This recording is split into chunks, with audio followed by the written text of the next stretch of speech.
I want to go over how we know that there's a 24-hour sun without having to use any astronomical models.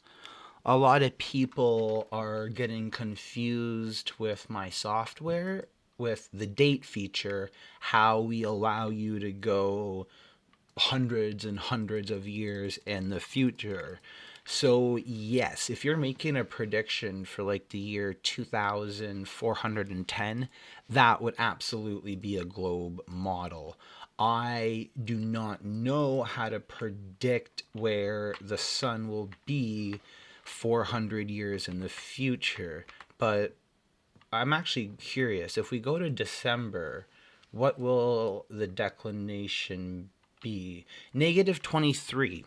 So it still actually follows the same pattern that flat earth models predict. So I guess where you might be able to make an argument is at a lot of the complex patterns, maybe the wandering stars. Where will Mars be in 1,000 years? Can Flat Earth predict that? I don't know, and I'm very open and transparent about my code. But let's reset the date and go back to today, 2024. But notice if I increase the month again to December, the sun's declination is still negative 23.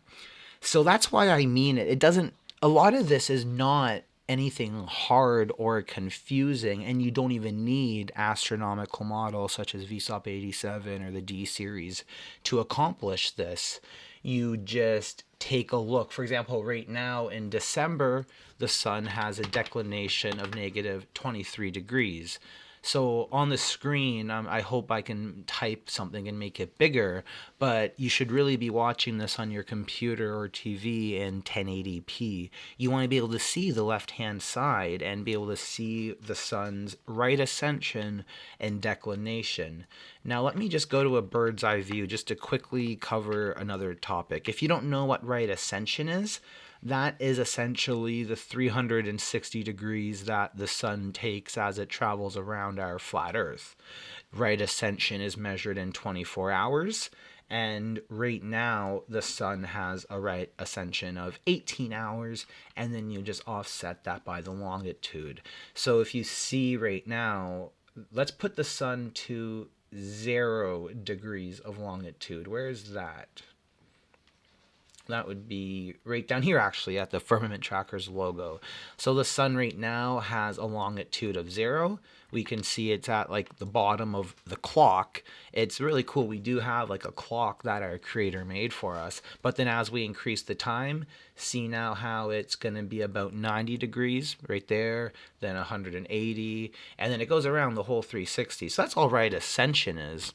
And then declination is how far away it is. So you know how we know that the sun moves between the tropics of Cancer and the tropics of Capricorn. If you look at the flat earth model, you'll see right now the sun has a declination of negative 23, and it's roughly, actually no, it's exactly negative 23 degrees in latitude. So you see that it's out there now on the Tropic of Capricorn, and physically, the actual location of the sun has a latitude of negative 23 degrees. So the latitude and longitude are right up there at the top. See at the top left corner, sun, Brazil. The last location was Brazil, but the latitude, negative 23, that is equal to the declination of the sun. Now, declination, that's paired to right ascension. These are celestial coordinates. This is how astronomers and even globers track the location of objects. So let me just confirm what I'm saying. So right now the sun is the farthest point out in December. Let's go to January, and now the latitude is negative 18. Now the latitude is negative 8. The latitude is 3. So where are we over here? So right now the latitude is approximately 0, and what I'm just trying to do is show you that it's over the equator. But that also means the declination is also 3 degrees. It's equal to that. That's one of the reasons that we know the Earth must be flat. So that was a 5-minute introduction. I'm going to point a timestamp so that people can go to the introduction. But then what I'm actually trying to show you is that we don't need any globe models to know that there'll be a 24-hour sun, because we're not making a future prediction. We're talking about right now. So as you know, let's actually just reset everything. Reset the location to, is there a location, or is that only on the phone? I wanted it to do a GPS location for me, but let me just go to Belize so I can tell you how I know the sun works, and how from my first-hand observations I can expect to see a 24-hour sun. And I hope this will also explain how the perspective works as well. So you see how, let's just put the sun above us. It doesn't matter, but I want to kind of show you what I mean by declination. The sun has a celestial declination of negative 21 degrees, and that also means its physical latitude is negative 21 degrees. It's roughly almost to the Tropic of Capricorn, not all the way out. But how that plays into our perspective is what I really want to focus on right now. So a negative 21 degrees, what that means is it's 21 degrees off-centered from the middle of here. Does that make sense? So it might actually make a little more sense if you see the moon. So see the moon? It has a celestial declination of negative 12 degrees. So it's closer to that middle line, whereas the sun is, it's almost 10 degrees apart. So does that make sense? So if we were to move like another unit over, you would eventually be at 0. The middle is like right there in the middle. And that's also why the stars rotate in this way. The app shows you how the star trails move. And then see this red dot right here? Since we're in the north, that's the north celestial pole. And because my latitude, my physical latitude in Belize is 17 degrees, that pole, that little spot, is going to be 17 degrees from my horizon. So you see how all these numbers match up together? This is flat earth math. I'm not making these numbers up. This is, you just go outside and you can actually confirm that what I'm saying is true. The north, actually even Polaris. So Polaris is right there. So for all purposes, to make this really, really simple, Polaris is going to be the angle of elevation that you apparently see it in will be equal to your latitude. It's really, really simple. So go online, type in like what are my GPS coordinates, and you'll find your latitude. I'm in Belize, it's 17 degrees. If you're in the US or Canada, it'll be more to 30, maybe 45 degrees. And then, you'll be able to see that where is Polaris.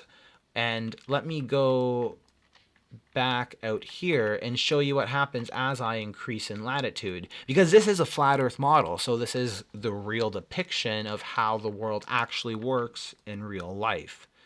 Let me increase the latitude. See how it's starting to go higher, that little red dot?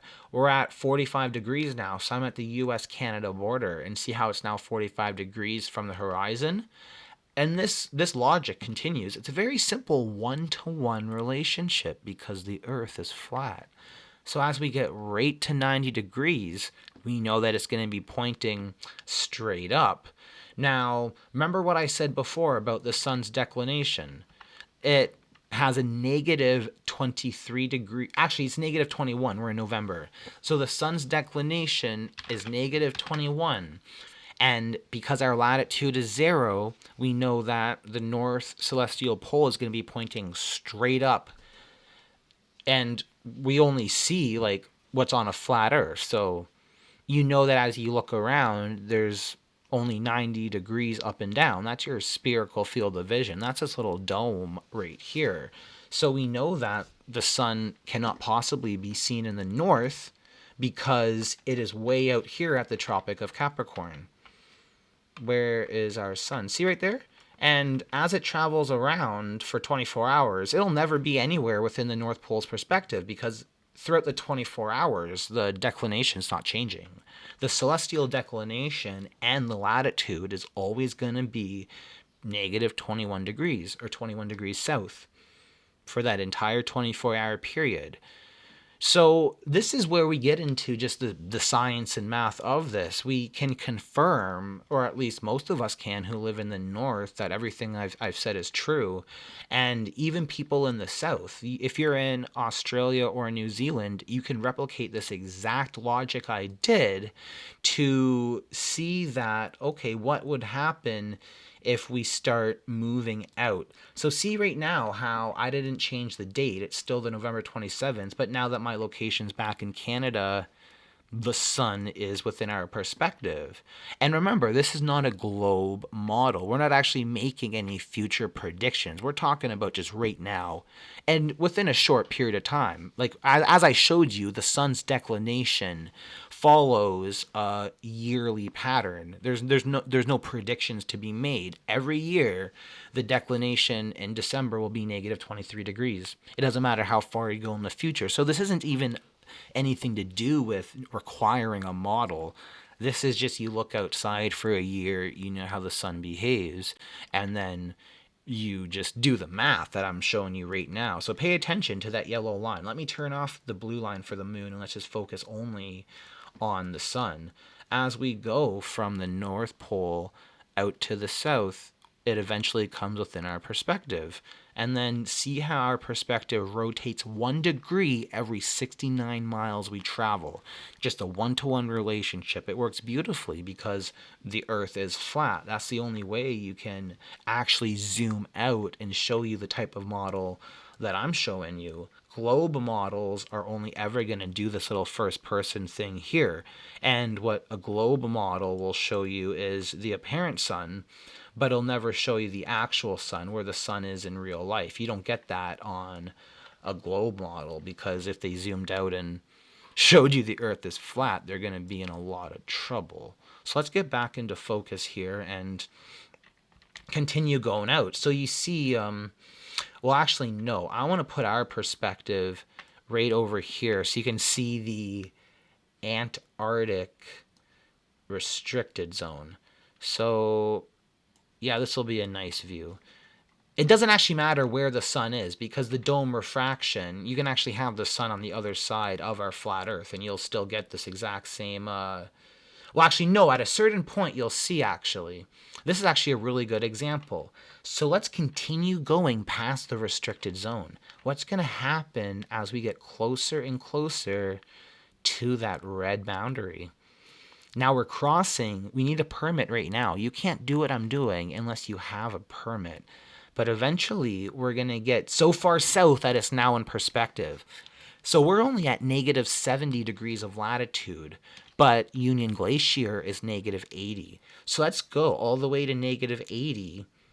And just so you know I'm not messing with you, let's actually reset. Let's go to the real Union Glacier location. So just Union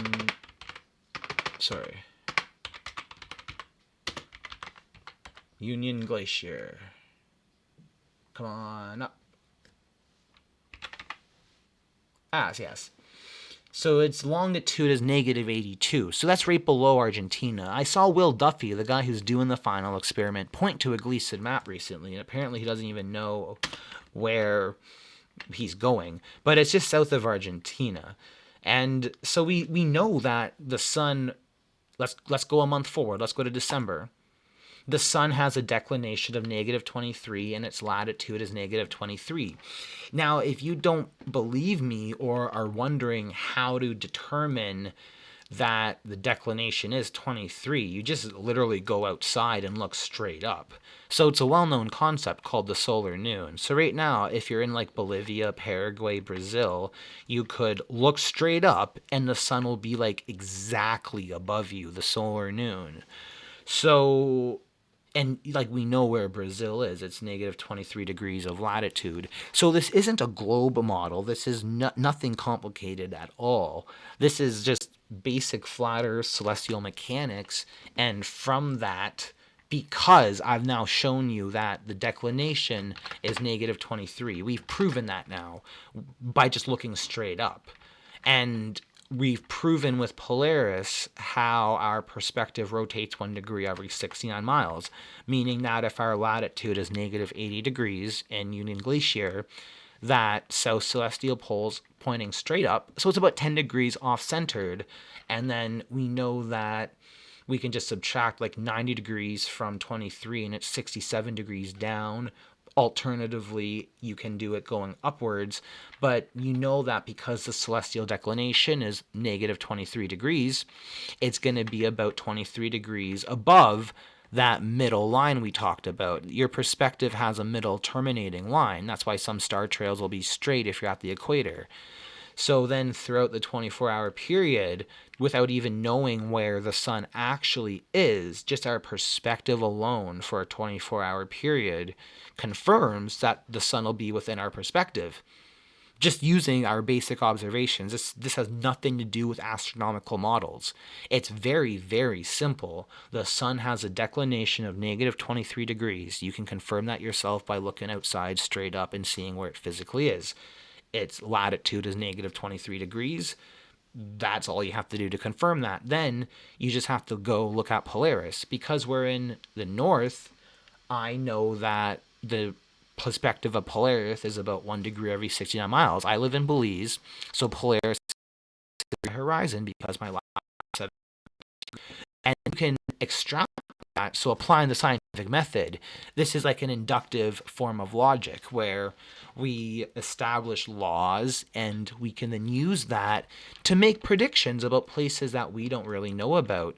I've never been to Antarctica, so I don't know, but this is why the math and the science tells us that on our flat earth, we're going to see a 24-hour sun. Thank you all for listening.